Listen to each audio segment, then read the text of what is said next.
What is up, YouTube? The Zelda Duelist is back at ya with the second episode, Getting Good at Yu-Gi-Oh! For those of you who don't know, this is my little series where I will be making upgrades to my decks.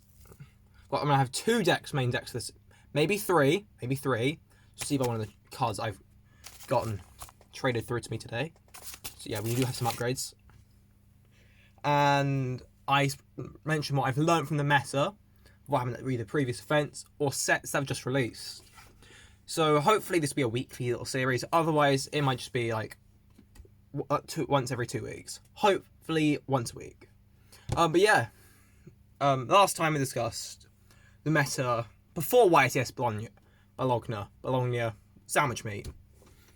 And what happened afterwards? Well, Runic Bestial won. So hence I put a little Quem at the top, because Quem did win a YCS, just not in the deck I'm using it in. And that's led me to build another deck that I will be showing off in a minute to do with the Runic stuff. And the main things I'm tempted to change now going forward, because Viking was such a big hit, one of the main things I'm thinking of changing is the Bestials in my main deck. I'm going to keep one, probably going to be the Magnum Hut, because it searches Keeper. But if I've missed it, I'm so sorry. There we go. These three. I'm tempted to switch out two of these for some other hand traps. Maybe stuff like Ash, because it's a very fire dominant meta. For these two, for the Ash in my side deck, which are here. I'm going to do now on camera, so it's not a case of just, oh, you didn't tell us you've done this. I have done this, so because of the fire dominated meta, but these may go back. These are temporary switches. And Magnum Hut's staying in the main deck because it's I need a Bestial Rebellion search, and it's a starter. Right, the big question though, what was the post? What upgrades have we got so far? So the first one from the Facebook trade group is super rare Branded Lost. Is this an upgrade to the deck? Not really. It's just shinier cardboard. But will I take it? Gladly. Where'd I put it? Well, there it is. So on camera, taking one out the sleeve, the other one out. Put this in here for now. Nice pink orange sleeve, honestly. There's old Branded Lost, and now that's one deck upgrade done. That's the one for the main deck. The other one will reveal one of the two decks I plan on building. This was also a Facebook trade group. One of the cards you are getting here is Masked Hero Blast. There we go, got it out. Move this up a bit. Here he is, Masked Hero Blast. So I'm tempted to go for a hero deck as well alongside this. Maybe not standard hero, but I definitely want to build a hero list. I do think that will be fun. A mask is crucial as a mask change target for Stratos. The other card we have in here is Mud Dragon of the Swamp, which I'm swapping out my Despian Proskenion for. Hence why. And if you're curious on why it's not, well, you know, in its normal state of matter, why everything's not ordered, because I usually do a deck profile now, and then you'd have, well, a deck to learn from. It's because this week we're not doing a... I'm just going to put my token in the clear sleeve. I think that would be cool. Wrong way around. There you go. That's my token, by the way. The deck this week is not hero, because I don't have enough cards. I don't think it's worth showing off yet. Might do it soon now, blast. But instead, because Joshua Schmidt just won YCS Bolognia. Let's put my stuff away first. I'm going to be showing off a Runic deck, because Runic is a fun strategy. I'll give it that. As long as it's not Runic Stun, of course. So let me grab my deck box. This is the deck box I use, by the way. I should lift my camera up a tiny bit so you guys can get a better look. It is the Game Genic double one because it holds more cards. And trust me, as someone who builds a lot of decks, you need it. This isn't sponsored or anything. I just wanted to show it off. Yeah, it's in here. You may have seen one of the cards already, but whoopsie-daisy. No slide deck as of yet, but I'm working on it. May I introduce Runic? There's Hugin. That's Runic. Dark Magician. Okay, I think I've got some explaining to do here. Joshua Schmidt won YCS Bolognia with a Runic deck. He won it with Runic Bestial. I literally mentioned it earlier. That's why I had Quem at the front. And he played really skillfully. And as he said himself, this is what he calls a comfort pick format. You pick a deck you're comfortable with. So that's what I've got here. And all my 3 decks are comfort picks. Dark Magician is a deck I love. I have always loved Dark Magician. It was my first proper deck, which is fun. It's always been a fun deck for me. Hero, it's a fun casual deck, which has always had my eye because I'm a GX fanboy. And Branded Keeper, it's the more meta of the 3, but it's also one of the most fun decks I've ever played. Hence why that's there. So the final deck we'll show off at some point is Hero. But for now, Runic Dark Magician. I'll show off the main deck first, because that's probably... It's got work to be done on this, obviously. It's not perfect, and there's plenty of flaws in this deck, but I'm working on them. Starting off, we have 2 copies of the boy himself, Dark Magician. It's not a DM deck without Dark Magician. 3, I think, is too many, but you do want to see him occasionally, hence why it's 2. Alongside that, we are running a single copy of Realize Fusion, because while I don't know more, I'm still iffy on the matter, because it feels off in this list. Because you can't summon afterwards, meaning you might not have access to your fountain, and then you've got to set your runic cards. I don't particularly like doing that. It feels off. We have 3 copies of Magician's Rod. Beth is the only normal summon on this list, unless you want to tribute summon over a runic card, which we do have options for. It says you go Dark Magician spell or trap. Now, normally that would be Circle or Eternal Soul. Yes, we're playing the little triangle, the DM triangle here. But I do think that this is a fun deck, and this can also get you into extra link plays. Of course, again, I've mentioned that cards need to be replaced. I've also got here 1 copy of Illusion of Chaos and Preparation of Rites. I would prefer having, 2 Illusion of Chaos and 3 Preparation of Rites, alongside Magician's Souls. But without Souls, this is the best I've got. I do like this. This gets you the additional stuff you might need. It's Dark Magician, which I have done. Rod, Timaeus. It's very handy to have. And Master of Chaos is a broken card, honestly. And this is basically just an extra copy of Illusion of Chaos. I mentioned them, but there's Timaeus. This helps you get Dragoon or any other fusion monster you need. And something that says you just needed an extra body just to go for more link plays, potentially. I do have plenty of links. I say plenty, I've got enough links in there. I do find Timaeus incredibly handy to have. Put him there. Then we have what I will call the level 6 trio. In Apprentice Illusion Magician, Palladium Oracle Mana, and Dark Magician Girl. Okay, Apprentice Illusion, I think it's a very good card for this list, because say you summon Hugin, and you don't have access to DM, but you have the access to Circle and Eternal Soul.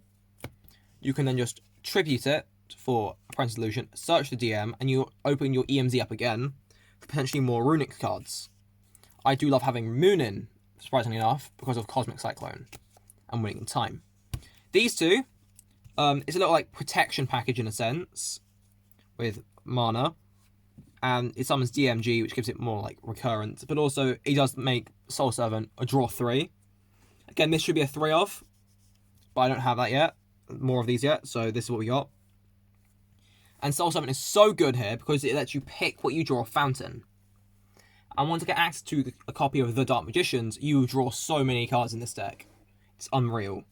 We also have 1 secret to Dark Magic, for in case you need to fuse up with Illusion Chaos, Dark Magician, Master Chaos, these 2, and you don't have an access to another spellcaster, or, which I think is a very smart thing to do, occasionally you have Dragonite, obviously, is Guardian Chimera.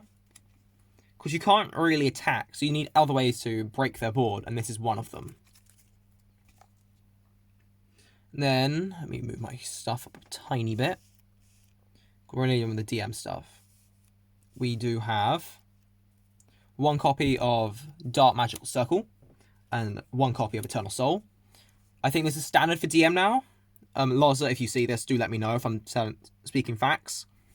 But generally, decks more turns to Dragoon Turbo. But these two are fine bits of interruption, especially in this list. I'm also playing a copy of Magician's Salvation for more Eternal Soul access. But there's a reason why I'm planning on cutting this at some point. And that's because Runic Fountain's the main field spell. Put that there. We're also playing the Red Eyes Fusion package, which will be down here. I do think this can be cut. I do need to cut this at some point. Probably for Magician Souls, more Soul Servant. Because without the extra summon, in some instances, you won't have access to Runic Fountain, meaning your deck's a lot weaker. And you got to make the judgment call in the moment of, do I want Ref or do I want go for Runic plays? It's not very nice. And the final DM card that links to the Runic stuff is Terraforming. Because this gets you Salvation, or it gets you Runic Fountain. And that's it for more DM cards in this list.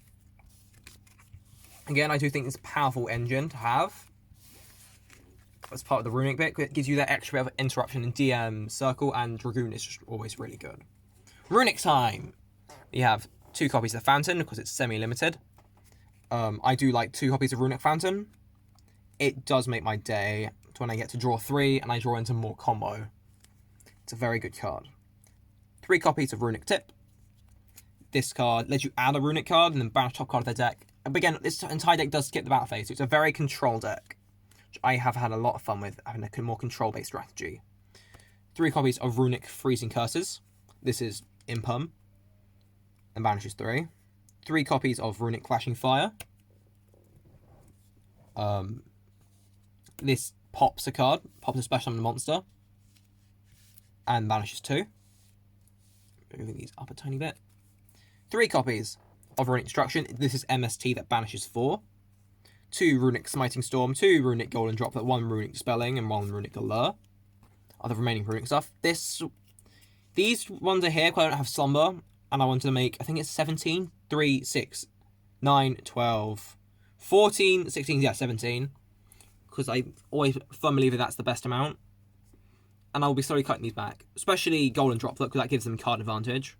And Smiting Storm is alright. Dispelling, though, I found this is really good when they are in a more do-or-die scenario. They add a card to their hand, and you're Dispelling, get rid of that card, and then banish more stuff. I've had instances where these two combo together, because you use Golden Droplet, they draw a card, banish 4.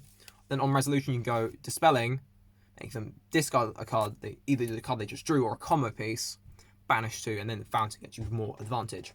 Allure is because I've got 2 spots left, and I didn't know what to fill them with. I could go with Hand Traps, but I don't think that's very smart. So other spot I filled it with was IDP, because IDP is just a generic piece of interruption. I'm tempted to find more Runic stuff to maybe fill this spot in with, or some Hand Traps to go in this spot. But yeah, that is it for the main deck. Runic cards, the win condition of this deck is predominantly deck out, I'm afraid. I've not fully mastered this yet, or Burning with Dragoon, but it is a fun list. The extra deck wise, I only have 3 Runic fusion monsters total, in 1 Hugin, 1 Moonin. I only have a Freaky, unannoyingly. This should be Jerry, and I do need another copy of Hugin. But, a minute. This gets you Runic Fountain, which is very nice. And if a card would be destroyed, you can banish Hugin instead, meaning this is bit protection. This gets you 1,000 life points of mandatory and end phase, so it wins you in time. It also lets you get your Runic Allure if you need it. You generally don't need it, but hey-oh. Do you. You can be used for Chain Locking with Fountain, I guess, but generally you don't want to be doing that. But also, if a card targets a Runic card you control, or a set card you control, this could be your Eternal Soul, your Ice Dragon's Prison, you can banish Moonin instead to protect it. Freaky, he's just there. I might even sort this out for a second Moonin, in all honesty. This is just so bad. Yeah, Freaky is a card that does need to go. For the Dark Magician side of things, 2 copies of Dragoon. I'm borrowing my second Dragoon for this list, this one, from my branded deck. So, it's a bit annoying, but it's fine. Dragoon is the best Dark Magician card because it's an Omni Negate that gets... It's just... Everyone knows what Dragoon does. It's the reason people say, oh, Modern Yu-Gi-Oh's too good, meh, meh, meh, meh. Because he is really good, I'll give it that. 1 Dark Magician the Dragonite to protect your back row, so this actually is very handy in this list, as it will protect your Runic Fountain, meaning that it's no longer going to be blowing up as easily. Yeah, because it can't target it, or they can't destroy it, meaning your EMZ does not have to include Moonin or Hugin every single time. And, like I mentioned earlier, the Master of Chaos is so good. Target a light or dark in your grave, summon it back when this is fusion summoned. This can bring back Hugin or Moonin. No, they can't, it won't summon properly. It's my bad. Just remember that as I said that. But it can bring back Dark Magician in theory or Timaeus for more fusion plays. And you contribute a light and a dark with this guy. Banish all monsters your opponent controls. That's really good. That's just a board wipe. And it also adds a spell card back to the hand. Meaning if your Runic... where is it? If your Runic Fountain is sent to grave, and this fusion summon monster is destroyed, you can just add it back to your hand, and it might technically is like another copy of Runic Fountain again. That's very nice. The final fusion we play is 1 copy of Guardian Chimera, because with Secret Dark Magic it's very easy to summon. And it's draw 2, pop 1, or pop 2, draw 1. Very nice. 1 Star Slayer Typhon Sky Crisis to deal with as a way of breaking boards going second, because you could go Runics, whatever, summon Hugin, stand my main Typhon over Hugin to just break board, especially Vanadium, which I've had an issue with in the past. Because all 3,000 or attack point or higher monsters don't get to activate their effects. Meaning that when done like this, Baron, Dragoon, or Zeus, they're all negated, and you can then detach Nixie's material and shuffle and spin without targeting, meaning that this does actually out Dragoon. It's very handy. Let me get into the links. So the link 2s, they get more and more interesting as we go forward. So you got Dark, the Dark Charmer Gloomy. I guess is fine. It's very standard for Dark Magician decks to be playing this. Also Nightmare Phoenix, because I don't own SP Little Knight yet.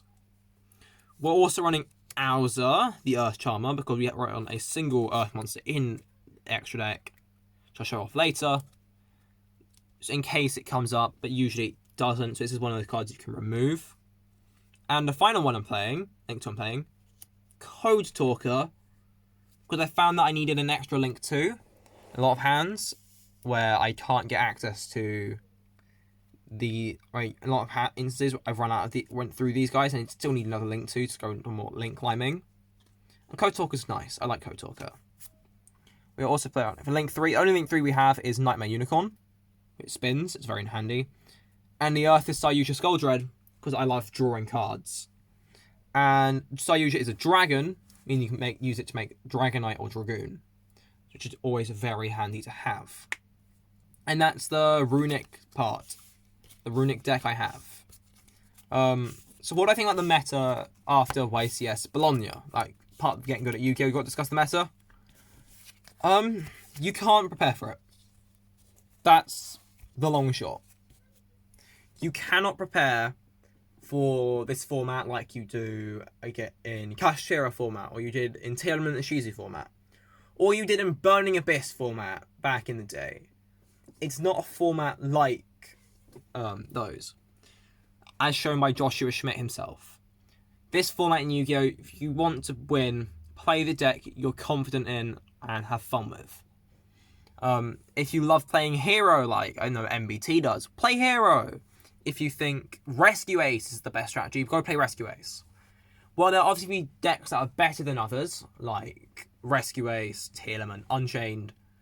You can't make your side deck to beat every single deck. That's not likely. If you're going to build a side deck, build it for some of the top decks that you're not too struggling with, and then you can just get better as you go along. For example, Labyrinth is a deck I've always had an issue with because of EEV and Searchable D barrier. Against Labyrinth, you can just put in a side deck that hard beats it, like with Feather Dusters, Lightning Storm, Cosmic Cyclones. Alongside it, you can put in stuff to beat Tillerman in, I don't know, Mars Change 2 Dark Lord. Don't do that, but it's an example. And then also be Unchained with Tikaboo. And like that, you've just built on a side deck to beat the main decks, and then those cards become useful in other matchups. You can't solely build your deck for hit the meta this format, is what I'm trying to say. So play a deck you're confident with. I believe Branded Despia got top 4 in this YCS of all things. A deck no one was expecting because no one thought Branded Fusion and a Dream would get that far. But Victor did prove that. No one expected Runic Bestial to get that far, but here we are. Sorry about the coughing. I have a cold. I didn't need to make this video. So overall, yeah, that's my analysis. Play what you need to play, what you want to play. Post Phantom Nightmare, I do think there'll be a bigger push on Fire King Rescue Ace. Some more fire dominate stuff, so Bestials might go down again. But until then, that's what you gotta live with. So yeah, thank you for watching. If you're still here, like, comment, subscribe. That's the YouTuber thing I gotta say. I'm obliged to say. And yeah, I'll see you in the next one. Have a Merry Christmas and cheerio.